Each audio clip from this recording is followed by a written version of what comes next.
আসসালামু আলাইকুম ভিউয়ার্স, আপনারা সবাই কেমন আছেন? আলহামদুলিল্লাহ, আমি আল্লাহর রহমতে ভালো আছি।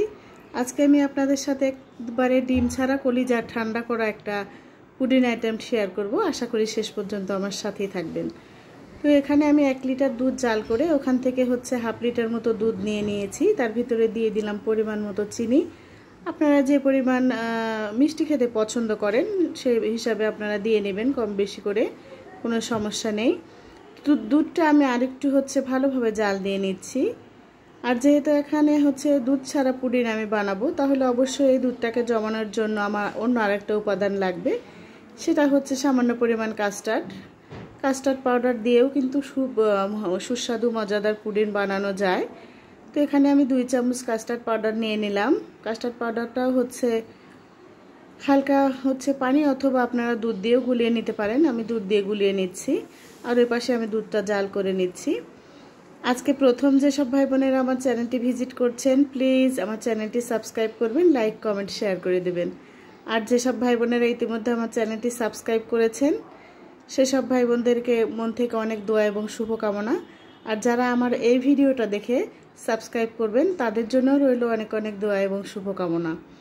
তো কাস্টার্ড পাউডারের ভিতর গরম দুধ দেয়াতে একটু দোলা পাকিয়ে গেছে। আপনারা গরম দুধ দিবেন না, পানি অথবা হালকা কুসুম গরম দুধ দিয়ে গুলিয়ে নিতে হবে।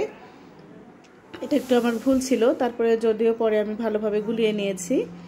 তো এই 2 থেকে 3 চামচ আপনারা কাস্টার্ড পাউডার দিয়ে নেবেন। তারপরে দুধটা ভালোভাবে জাল করে নেব।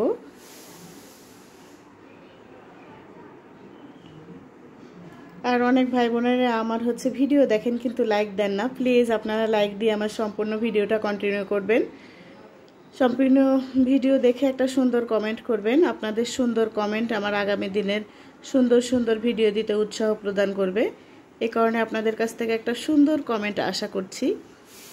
আর আপনারা যেভাবে আমাকে সাপোর্ট দিয়ে যাচ্ছেন, আশা করছি আপনারা এরকম করে আমার পাশে থেকে যাবেন, তাহলে সামনের দিনে আমি এগিয়ে যাব ইনশাআল্লাহ।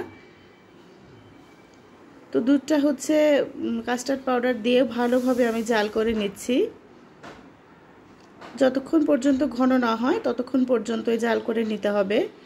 এই কাস্টার্ডটা এত মজার হয় খেতে, আপনারা অবশ্যই একবার বানিয়ে খাবেন, তাহলেই বুঝতে পারবেন। একেবারে কলিজা ঠান্ডা করার মতো।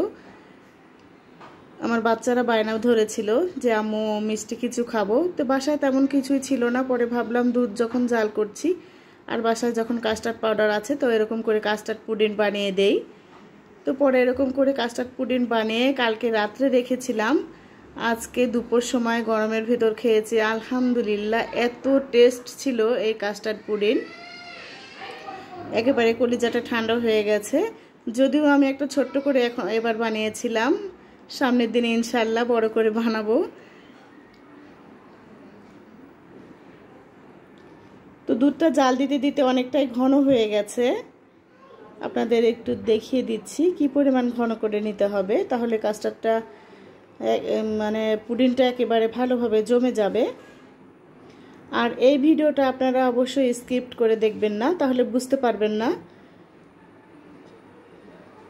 সম্পূর্ণ ভিডিও দেখবেন, একটা সুন্দর কমেন্ট করবেন, এটাই আপনাদের কাছে আমার প্রত্যাশা। আর আমিও ইনশাআল্লাহ সামনের দিনে আপনাদের আরো সুন্দর সুন্দর ভিডিও উপহার দিব। তো জাল করতে করতে একেবারে ঘন হয়ে গেছে তখন দুধটা। তখন আমি যে বাটিতে সেট করব সেই বাটিতে দিয়ে দিচ্ছি। তো আর এরকম আমি একটা স্টিলের বাটি নিয়েছি।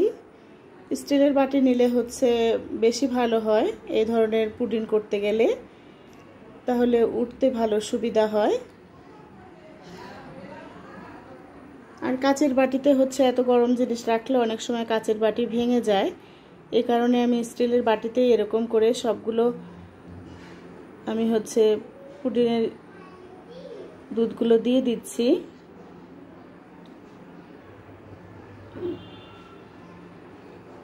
তো এভাবে দিয়ে রাত্রে আমি নর্মাল ফ্রিজে রেখেছিলাম। ডিপ ফ্রিজে রাখলে কিন্তু হবে না, নর্মাল ফ্রিজে রাখতে হবে, তাহলে জমে একেবারে পুডিং হয়ে যাবে। তারপরে গরমের সময় ঠান্ডা ঠান্ডা খেতে এত ভালো লেগেছিল, আলহামদুলিল্লাহ। তো আপনাদের একটু আমি ঢেলে দেখাচ্ছি যে আমার পুডিংটা কত সুন্দর হয়েছিল। আলহামদুলিল্লাহ, দেখেন দেখতে কতটা সুন্দর হয়েছে, কতটা লোভনীয় হয়েছে। আপনারা আমার এই ভিডিও দেখে যদি ভালো লাগে তাহলে অবশ্যই একদিন ট্রাই করবেন। ডিম ছাড়া এই পুডিং খেতে কিন্তু ভীষণ টেস্টি। আর অনেকে দুধের ভিতরে ডিম দিলে গন্ধটাও পছন্দ করেন না। এরকম ডিম ছাড়াই আপনারা একেবারে সুস্বাদু পুডিং বানিয়ে খেতে পারবেন। আলহামদুলিল্লাহ, আমার বাচ্চারা তো বলছিল আম্মু ভীষণ টেস্টি হয়েছে, আরও খাবো। কিন্তু আমার পুডিংটা একটু ছোট ছিল, এরপরে ইনশাআল্লাহ আমি বড় করে বানাবো। সাথে থাকার জন্য ধন্যবাদ।